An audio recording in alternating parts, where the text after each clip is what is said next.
Max, let's talk UIL realignment. All right, and let's talk specifically about the appeals that came down earlier this week. This was Tuesday. The District Assignment Appeals Committee heard 4 appeals. I can't now, before we even get into it, historically speaking, because you would know this better than I would, 4. Typical number, low number, high number? I would say that's about typical. Okay. 4 is probably, I would say it probably ranges somewhere between about 3 and 6. Okay. So this is about, this is right. in that range. This is in that range. I don't think this is necessarily, but. These appeals, just for those who don't know, are specifically, teams were placed in a district, and they're saying, that doesn't work for us. We'd like to move into a different district. Yeah. Okay.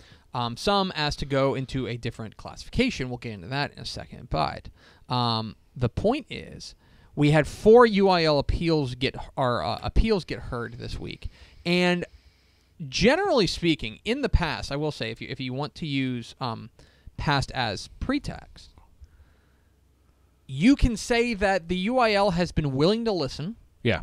And if you make a compelling case, they'll move you. They'll say, sure, that's fine. Based on the it last happens, everyone, two, it happens it's like a 30% success rate, I would say maybe? so. Yeah, it's about 1 in 3. About 1 in 3. Yeah. So there were 4 football teams. There were volleyball teams and some other things that got pushed through. But there were 4 teams that were appealing. One of them was San Angelo Central. That was the big one, the one everybody had their eye on. That got denied. The other one was Everman. Everman just wanted to change districts, basically. They wanted to go from District 5 to District 4. Right. That got denied. Then there was Fort Worth Trimble Tech and Fort Worth Young Men's Leadership Academy. Yep. They wanted to move from 6A down to 5A Division 2. Yeah. The reason being, and if you want to follow along with this, Fort Worth YMLA and Trimble Tech they're not charter schools, but they are a certain.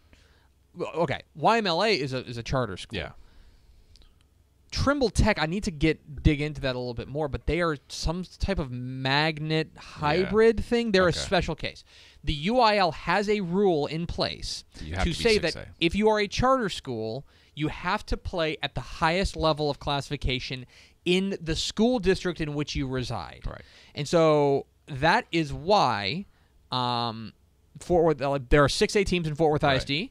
Fort Worth YMLA would then have to. It resides in Fort Worth in the Fort Worth ISD confines, so therefore they have to play at 6A. Yeah. They want to challenge that and say, "Look, we don't have nearly that many kids. Yeah. We're going to get murdered. Yeah, it's going to be borderline dangerous for some of these kids." So the UIL denied that, and I'd love to talk with somebody at the UIL about it, but I get the feeling that they viewed that as a slippery slope, right? And that they said, "We have this rule. We realize that there are going to be some unintended consequences like this." Yeah.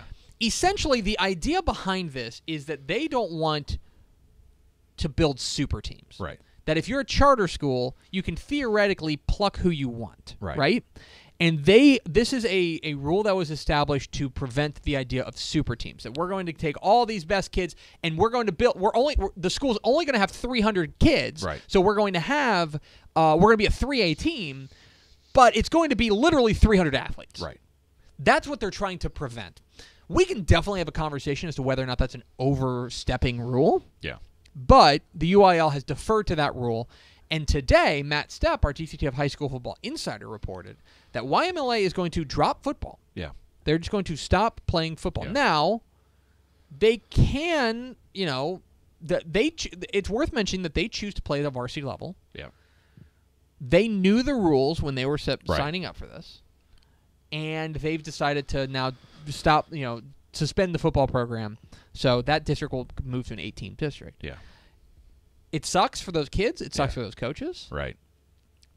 I feel bad for them, but I also understand that the UIL has this rule in place and that they want to stick with that rule. Yeah. So that's kind of the Fort Worth YMLA situation. It's you're going to get mixed reactions, right? On one side, you're going to have a lot of people saying this is terrible. You can't drop football. Football matters so much to these kids. As a coach, though, right, it's an impossible job. You've got a handful of kids, and you're trying to line them up against 6A schools, and they're going to get run over. Yeah. And in a lot of cases at some of these charter schools and similar type schools, it's hard to round up just enough kids to play safely against kids your own size. So Fort Worth YMLA has an enrollment of 354. I mean, okay, and the cutoff for 6A is 2180. Yeah, it's close to that, something like that. Yeah, it's 2100ish. Yeah, and so it's hard to do the math there. It is. Yeah. Like they're a 3A school that is being asked to play in 6A. Right. And so they appealed. The appeal fell through. And by the way, they weren't asking to be moved down to 3A. They were asking to move down to 5A Division 2, which is still, by the way, more than 1,000 kids. Yep. So in any case, that's the Fort Worth YMLA situation. But I want to focus more on the bigger picture of what we learned, because the other one with Everman and San Angelo Central getting denied, I think that we are entering a new era of UIL appeals and UIL redistricting. Yeah. And I think, I don't have this on authority from the UIL, but I'm just speculating. I believe that this has to do with the software that they use. Because if you remember back about a month ago when alignments came out, we told you, guys, things might get a little bit wacky because they are using a software to help them, to guide them in this time. Now, we talked with Dr. Susan Els, the UIL athletic director, the day of realignment. She said, in the end, these are not robots making decisions. The UIL has final say, but you can, instead of doing the guesswork and saying, well, how far is this? They can automatically calculate how far all these districts are. And so you can find, and if you plug into the computer, say, what is the most efficient way? Right. They can still move it around, but they will have what the computer determines to be the most efficient way. The UIL does have final say. The humans are going to have final say. But the appeals process this year tells me that unless you can make the bar for getting moved districts got raised. Yeah. And you have to make an extremely, whereas you used to be able to get by and probably get moved into a different district with a good case. Yeah. You better have a great case. Yeah. You better have a rock-solid case to get moved. It's a small sample size. We should throw that out there, but that is what it's suggesting.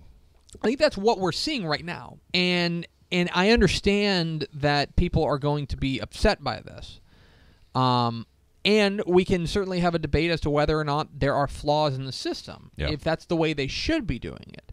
But that's what it tells me.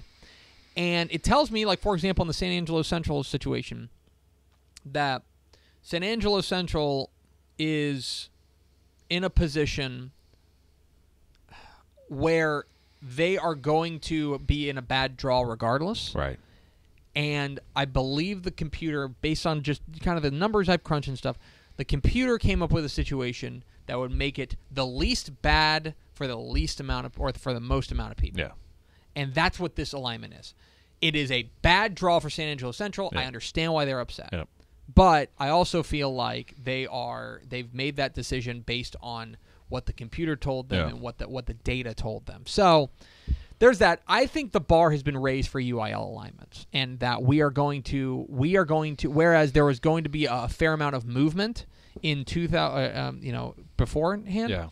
I think it's going to. I think the what do we say? 33%, about a third of them. Yeah. I bet it's going to be about 10% now. Yeah, it might be. And I think that the it's hard the to barrier know, for the barrier to reach it, the bar you have to reach to get moved districts and to win an appeal, I think has been raised. I'd love to be in the room with someone from the UIL where they have their sort of pros and cons list in front of them, and what maybe the key facets or arguments they're using to basically say this is why we believe this is the right answer. Probably not ever going to get that. Probably. Maybe if I get a couple drinks in them and they'll tell me off the record. Maybe I understand a little bit. Hey, UIL people, you want to get some beers later? You want to get fed booze? I'd love to know that, because I think it would probably illuminate the process a little bit more. But I also understand why it's probably important to them to guard that process.